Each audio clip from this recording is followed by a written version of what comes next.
All right, we've got another question here. This is from Money Guy Tumblr owner. So I'm guessing he already has one, which is fantastic. Or he's trying to get us to notice he's manifesting it. He's right? like, Right. he's like, you know, He's like if I put speaking it this into title, existence. I'll trick them. You know, he's like Wile E. Coyote. He's putting Name pine it, straw name on it it. and claim it. He's like, they're going to think they're going to save money by choosing me, and then I'm going to get them. Maybe. Go ahead. Let's see. But either way, I thought it was an interesting question. So he says, are backdoor Roths important for everyone? He's a high-earning household over the regular Roth limits, and we're wondering if backdoor is worth it or if we should keep it simple and increase our 401k contributions. Thanks. Well, you know, are backdoor Roths important for everyone? I wouldn't be so bold as to say that anything in the financial world is absolutely important for everyone. And that's not true. Emergency fund, pretty important for everybody. However, backdoor Roths and tax-free money more specifically is fantastic. It's wonderful. It's like some of the most valuable money that you can have. And in Roth dollars, tax-free dollars, are so valuable, the government says, hey, if you make over a certain income, we don't even want you to be able to do this. And even if you can do it, we want to limit how much you can put in here. You can't just go hog wild and put as much in there as you can. So the fact that the government puts those two restrictors on it means it must be pretty valuable. So our stance is, because that the backdoor Roth is a tool that's available, if someone is in the situation where they can take advantage of it, and they're following the financial order of operations. Brian, you want to hold up the financial order of operations?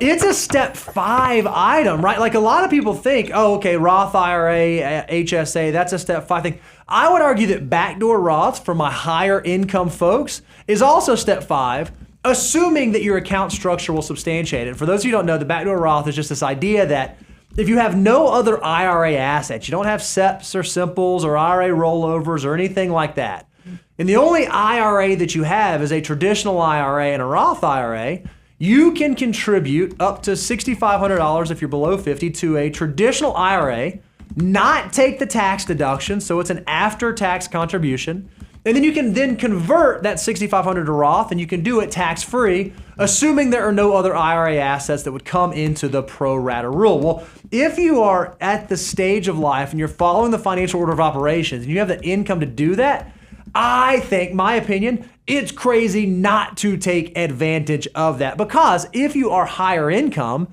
it's probably likely, if you are no longer able to do direct Roth IRA contributions, you're probably in that world where pre-tax 401k contributions make the most sense for you. Your marginal brackets are probably above 30% when you combine the federal and the state. So if that's the case, it makes sense to do your 401k, but do the pre-tax version as opposed to the Roth version. Well, the only way, if you're doing that, to go get those tax-free dollars is either backdoor Roth or HSA. So is it important for everyone?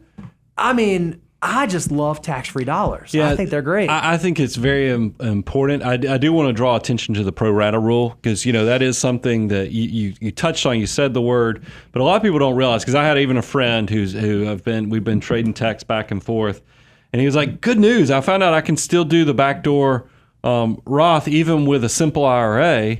And I was like, huh? And I was like, yeah, you know, there's never been a restriction on you being able to do a backdoor Roth contribution with a simple IRA. The problem is it just wouldn't be a tax-free transaction, because when we talk about pro-rata rule, what we're talking about is the government makes you gather up any IRA assets. I don't care if it's a SEP IRA, simple IRA, rollover IRA, traditional IRA. You have to group them all together. The only one they let you kind of carve out is inherited IRAs.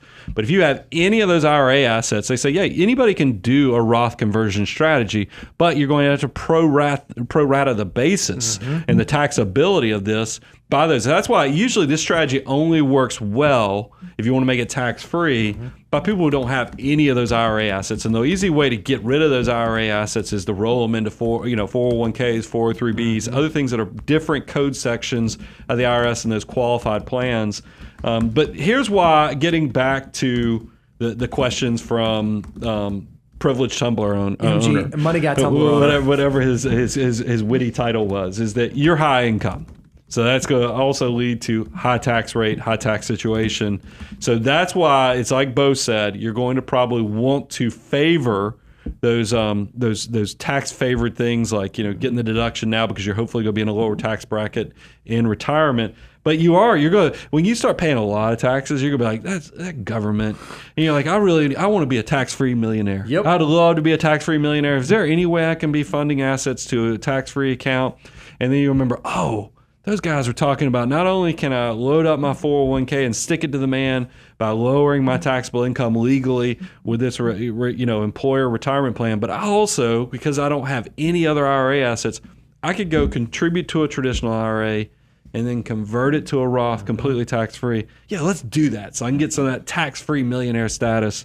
That's what's going to happen, and that's why I want people to go do their research and figure out if you qualify. It is a gauntlet, and that's why if you are successful, it may be one of those things that you consider taking the relationship to the next level, because one of the things we do as a value add, not only do we help facilitate the transaction, but we also review tax returns to make sure your CPA actually did the 8606 and did the other. Up a lot. Because even my own CPA, I love them. I mean, she is awesome. But even this year, I was like, those 8606s need a little more love. We got to update them. So this stuff does have some moving parts, and there are letters at the IRS. Those scary, scary letters the IRS sends, and they're usually, we can fix them They're mundane. for our clients. But you just need to have somebody in your corner that can help navigate all that. Yep.